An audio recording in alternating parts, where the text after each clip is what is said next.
My name's Tom Collins. I'm the Hydrogen Module Series owner at Bosch Thermotechnology. What that means is that I lead a small team of engineers developing a new technology to enable hydrogen-ready boilers. We're tackling the challenge of decarbonising heat in the UK. The UK, along with all other countries, is facing this massive challenge of decarbonising deeply and rapidly. And currently we depend very heavily on gas as an energy source, which has some great power. It's an incredibly capable energy vector. You can move huge amounts of energy around really quickly. You can store energy, which allows you to smooth out seasonal demands and even variations during the day that change incredibly rapidly. But, of course, as we all know, it inherently releases CO2, which is a greenhouse gas, when you burn it. Well, a few years ago, suddenly a new possibility emerged to help solve the decarbonisation challenge. A study called H21, Lead Citygate, showed that the feasibility of changing our gas networks and our gas pipes over from natural gas, which is methane, to hydrogen, far from being a pipe dream or an unrealistic thought, is actually completely feasible. The feasibility is helped by the fact the UK has already been renewing our gas pipes. For the last 18 years, we've been digging up old leaky iron gas pipes and replacing them with continuously welded polythene pipes, which are good for carrying hydrogen. And so the UK is uniquely well placed because our gas network is both ready for hydrogen and ready for conversion. Some people remember that back in the 1970s, we converted our entire gas distribution system from Towns gas, which was 50% hydrogen by the way, to natural gas, to the methane that we use today. So really, in a lot of ways, hydrogen will be going back home for us. It'll be going back to our old energy source, a gas that we've been burning for a long time. But of course, hydrogen has that benefit that when you burn it, you produce no carbon dioxide. You just produce water and the rest of the ingredients of air that you sucked in to burn it. We're developing hydrogen-ready boilers, which are boilers that can burn natural gas when you install them. They can sit there doing that for as long as they need to, but then on the day that the gas network's changed over outside your house and that hydrogen starts flowing down your street, the boiler can be converted in a very short space of time, maybe only an hour, to then burn hydrogen gas. And so the boiler sits there poised, ready to make the house's heating zero carbon. So hydrogen-ready boilers offer a way to make our home ready for zero carbon heating with minimal impact. It's really accessible. It has a couple of other benefits as well. People are aware of carbon monoxide, that silent killer, the fear people have of old and poorly behaving gas boilers. With hydrogen, there's no carbon in the fuel and it's impossible for carbon monoxide to be produced. So we expect hydrogen to actually improve safety in homes. Not only that, but hydrogen combustion produces very low NOx, nitrous oxides, which are those pollutants that affect health in towns. And despite the fact that gas boilers were already very, very small producers of NOx, hydrogen is ultra low NOx and a real opportunity to clean up the gas quality in our towns. So right now we're working within a project called High for Heat, which is a UK government funded project to realise the safety case of hydrogen in the home and the very first appliances that are hydrogen ready.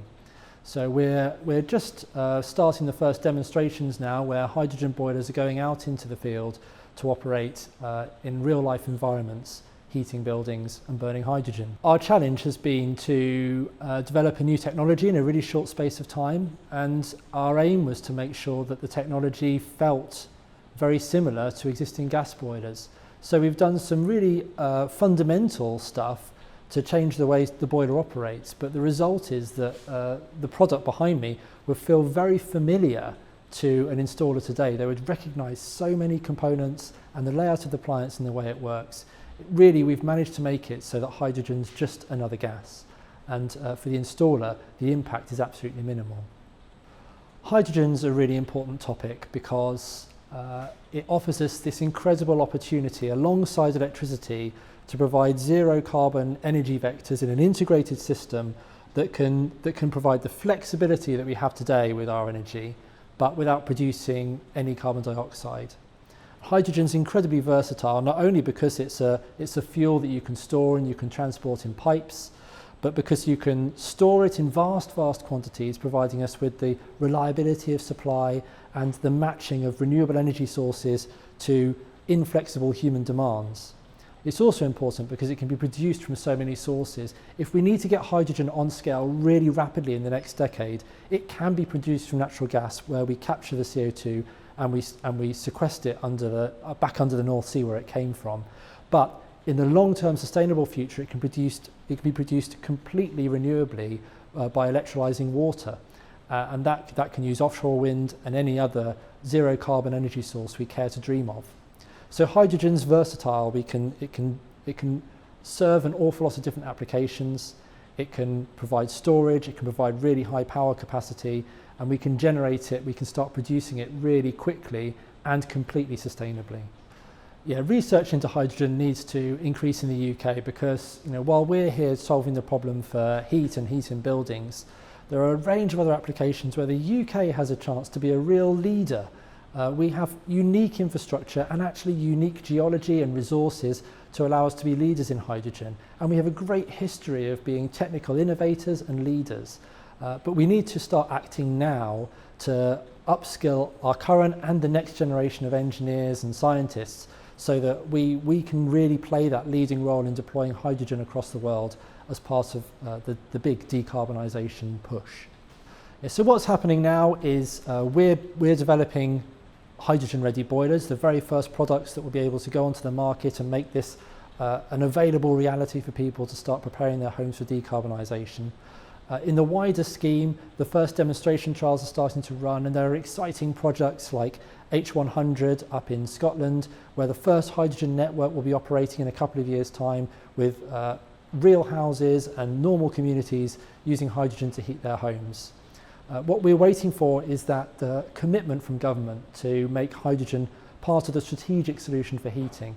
And when that comes, then we expect the whole industry to really swing into action and to bring that investment and activity forward to realise products and create a market just like today's gas market, but one with no carbon.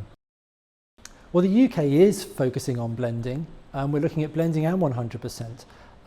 Blending is really powerful because it gives you a use of hydrogen that's accessible now. We could start blending hydrogen into our natural gas tomorrow with no consequences. Our current boilers can do it, our current pipes can do it. There'd be no problem at all. And that means there's somewhere for new hydrogen production to start selling and using its hydrogen while we build it up. There's a commercial case for new hydrogen production.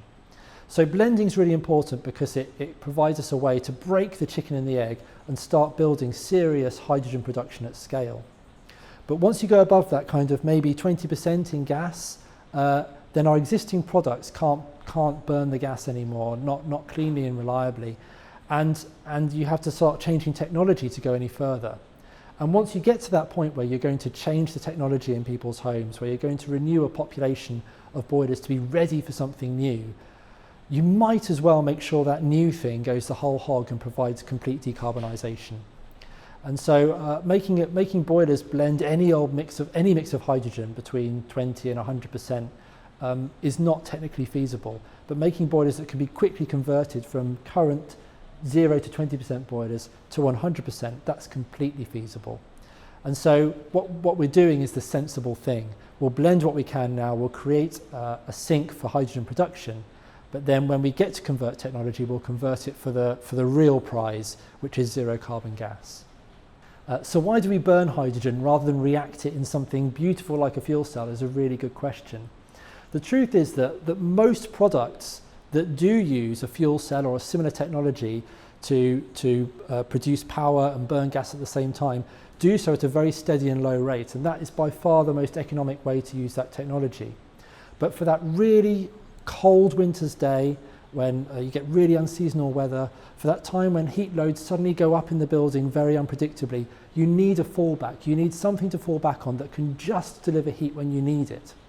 So all these technologies at some point, somewhere, have something that can burn gas with a flame and quickly and effectively release heat on demand.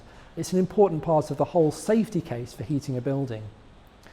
What we're doing by burning the gas in a box like we do in a boiler today is providing a way to heat homes really flexibly at really low cost and really high reliability. And fuel cells, I believe, one day will get to that maturity where we will be integrating them into every home. But right now, we need something that is affordable We need something that's available, we need something that's reliable and compact and can produce the really high temperature, high comfort, high power demands that buildings currently have with combi boilers and instantaneous hot water. So fuel cells are a great technology, and Bosch are investing massively into fuel cells. But there's always going to be this need for some way to just generate heat comfortably, quickly, and in a small and low cost way. And that's what boilers do now really effectively. And if we're going to decarbonise really fast, we need to find a way to offer that same solution, but a zero carbon flavour. And that's what hydrogen ready boilers do.